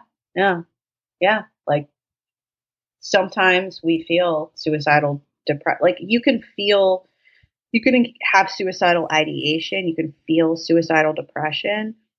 And when you have a community that loves you and that you love, and you have a feeling of purpose, and you have access to care, you're probably going to ride it out. That's been my experience. Probably. Not always. 100%. And I've been there before, right? And that helps. And yeah, when you've been to the rodeo of wanting to kill yourself enough times, you realize, oh, I don't have to do it. Yeah. Like, that was wild for me. was like, wait, it's not, this isn't an inevitability. Like, I don't have to do it. Oh, like, interesting. Like, I have friends who have psoriasis flare-ups. They don't enjoy it. It goes away. Now, granted, that's not the same thing. However, when I started to think of it as like, like I have friends Health is health. I have friends who have HSV. I have friends who have herpes. They do not enjoy when they have flare-ups. Like, they take their Valtrex or whatever it may be for them. It greatly lessens the incidence, but sometimes they might have a flare-up and it sucks. But it goes away. Do you think Jennifer has ever had a flare-up? Jennifer has flare-ups of like nothing. Jennifer's life, I can't even tell you how easy it is. Okay. It's so easy. She's so beautiful. Jennifer like has no flare-ups of, I mean, this is a person who, just ask her. Her life is great. Yeah. She said no struggle ever. She's fine. Just keep asking her. Does she leave destruction in her wake? Sometimes. But she will never reflect on it. But as long as she's pointing her feet in the right direction, she's good. Oh, listen, in the direction of the Louboutin store, absolutely. And her son is going to be the coolest fucking person. Oh, fucking Jacob. Jacob is hot, and he's going through it, but Jacob's going to be just fine. Jacob, I got some Jacob approval, by the way, just an update. Oh, yeah? Jacob approval. Jacob is, I have found out, we're workshopping it in the group chat, but Jacob might be a little bit like David Rose from Schitt's Creek. Okay. Yeah, there's a few takes on Jacob. Gotcha. All right. So he also contains maybe a bit of multitude. I don't know. Maybe he has some depth, that Jacob. Oh, Jacob's been through it. I mean, listen. Okay. Yeah. David Rose on Schitt's Creek was raised by a deep narcissist of a mother who also happens to be incredibly loving and wonderful, Moira Rose. Jacob. Listen, Jennifer's celebrity is no Moira Rose. I'll tell you that much. Who would? But Jacob is going to be fine, and I think Jacob's going to grow up to be friends with my friends Larissa and Heather were saying. I think he's going to grow up to be friends with David Rose from Schitt's Creek. So Jacob's going to be fine. Amazing. Jacob is a lot of us. Yeah.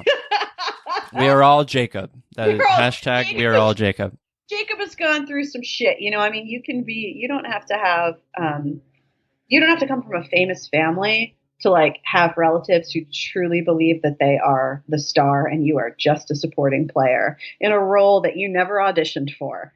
Ain't that you know what I'm saying? Oh yeah. Uh-huh. So let's start wrapping up. But I do. Yeah, I gotta drive far away to sunny Beverly Hills. I love listening to you and talking to you, but I love talking to you too. Listening to you too. Thank you. I do want to like. Are you bringing Is Where You From coming back? Is that coming back? My podcast Where You're From is on hiatus, probably permanently. You can still access it at anchor.fm/where you're from, or you can listen to it. But I have a new podcast coming out soon. Ooh, yes, exciting. Okay. It is a limited podcast, 10 episodes. All right. It is co-hosted by my beloved friend, Ben Meckler. It is called, okay, I've never seen any Fast and Furious movies or Hobbs and Shaw, which I call the porn. Ben Meckler has seen all of them in the theaters. The new Fast 9? Fast F9, 9. I think it's just Fast called. 9, May 22nd, I believe it's coming out. Maybe it's the 26th. I don't know. Point is, for the 9 weeks preceding the release of Fast 9, we are releasing one podcast episode per week. That is the experience of me and Ben Meckler with a very important guest each week, breaking down the magic of every single Fast and the Furious film and the porn, aka Hobbs and Shaw. Our podcast is called The Fast and the Curious. And it's going to blow your fucking mind. It's going to be amazing. And Ben and I are very excited about it. And I pitched this podcast to several podcast networks, aka texted my friends who run podcast networks and was like, do you want this? And they were all like, absolutely not. And I was like, okay, cool. Fuck you. You're That's missing amazing. out. I think the world needs this. it's going to be so joyful. I know I'm going to cry several times. People are like, oh, you're going to cry at Fast 7. I'm like, listen, motherfucker, I'm a lot deeper than that. Yes, I will be crying at the loss of Paul Walker, RIP, but I'm also going to be crying at the beauty of men who are friends. I need, give me a cis, hetero man who steals DVDs or DVD players. I don't really know about the first one. I don't really know about any of them. All I know, I've seen some of them. They're really into family. They are, people keep going familia. And I'm like, what are you talking about? They're like, you're going to know. And they're like, family. So yeah, it's a beautiful series, apparently about family of choice. We are welcoming various guests. One guest who will not be on the program, I invited him and he was like, no, I did an uncredited rewrite. I can't do that. I signed an NDA. I was like, okay, you run into these issues. In Los Angeles, I said, fine, you won't be on the program. Got it. You will get chased down. Because, also a lot of people do what's called punch up, where you have like comedians, they'll have they do this on a lot of comedies and action films, actually. The person who gets credit for the script writes the script. Then there's somebody else who does a rewrite and they get credited for that as well. There's all specific union rules around this. And then you have people who do uncredited rewrites who get paid wonderful bucks. I want to get in the uncredited rewrite bang. Hit me up. But then you also have people who do punch up. They don't get credit either, but they sit in a room, usually, not always. Sometimes it's just like one person on their own, but sometimes they'll bring comics in for a week and it's really fun. You just punch up the scenes. Patton Oswalt talks about this in one of his specials. It's really a delight. Yeah. You get paid to like just make shit up and just be like, this could be funnier. Here's this, blah, blah, blah. And, it's great. So when you see a film, a lot of the times, unless even when it's a writer, director, it's a real auteur being really pretentious about it. A lot of times, if there's a budget for the film, it's gone through, there's people who were involved in rewriting it, who, and some shit just happens on set. But anyway, so Ben Meckler and me, the Fast and the Curious, coming at you soon. It's going to be me like really shooting from the hip and just reacting and talking. It's not like, spoiler alert, I am not Pauline Kael. This will not, the late great. This will not be an academic exercise. This will not be very intellectual. I know it seems like it would be. But it's not. It's just going to be us being like, what the fuck? And we have a staff historian, my friend Benari Polton, who will be beaming in live via a recording on his iPhone every week to give us some behind-the-scenes gossip about each film. So, yeah, that's the most important thing in my life. Also, I'm at Sara J. Benincasa on Twitter and on Instagram. And please purchase my books. Mm-hmm. They're out there. Do that. Well, one of writer Dan on Twitter asked if you're doing a follow-up to Real Artists Have a Day Job. I'm trying right now to work out with my writing partner a show to sell, a television program, and then I'm also trying to sell a show on my own or get staffed. So the short answer is no, although I would love to. And I've been knocking around a young adult novel idea. I have one young adult novel called Great, which is a queer teen take on Gatsby, but I'd like to write another one. Nice. And inspired by, not based on. I do not have based on money. Nobody has based on money. Although soon Gatsby will be copyright free. Public domain? Yeah, it'll be public domain. Nice. But when I wrote it wasn't. So it's very great. Was it very clearly inspired by, not based on. But so no, I would love to. I would love to write another book of essays, but I don't know if that's in the cards. I'll talk to my agent. He'll probably go, no. All right. One more thing. We always wrap up the show talking about empathy heroes, like people in our lives who are just great, empathetic humans. Do you have an empathy hero you want to shout out? Other than Jennifer. Other than Jennifer. Jennifer thinks empathy is a nice name for a band. Jennifer thinks empathy is a slogan on a t-shirt. That's Jennifer. Somebody who's deeply empathetic, who inspires me. Do I have to know them personally? No, not at all. I've used I'll go first if you want to think about it for a sec. No, I know who. I don't know this person personally. I dig them. though. Yumi Sakugawa, who is an artist, a writer, a fascinating individual. Yumi is, if you go to Instagram.com/YUMISAKUGAWA, that is where Yumi is. And I really enjoy also, draw this up. Here's some. So Yumi is just really thoughtful, taking her, unless she uses, I'm not sure if she uses their pronouns or her, but I'm going to go with her just for now. I'm taking her course online on healing money issues, which clearly I have. Oh, wow. And then there is Michael James Schneider, who is on Instagram as BLCKSMTH.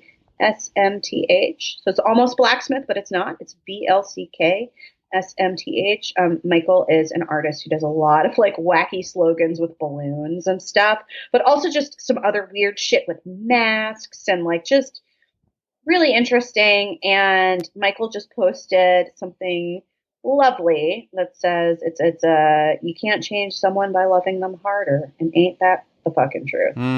Oh, yeah. So sometimes he'll do quotes, and he always does attribution of the quotes, and he also tags anybody who helps him with the photographs and the art and stuff, and I love that.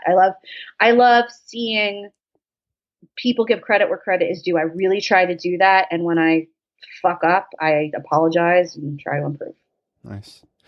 Well, listeners, make sure to look out for the Fast and the Curious. The Fast and the Curious. Follow Sara on Twitter and Instagram at Sara Benincasa. What else? And I forgot that I have a newsletter called Serotonin that comes out weekly, and you can subscribe via Patreon. It's, as little as $1 a month. It's patreon.com/Sara Benincasa. That's SaraBenincasa. And it's just a weekly newsletter where I just talk about stuff that I find to be interesting, and suggestions for what to listen to, what to read, what to watch, blah, blah, blah, and just various musings and such. Love it. Love it. Well, Sara, thank you so much for being a guest on Yumi Empathy. Thank you. It has been a delight, and I appreciate you. I appreciate you. And listeners, as I always say, I'm here. You're here. We're here together on this wayward, overwhelming, uninspiring pale blue dot. We have each other. It's Yumi Empathy.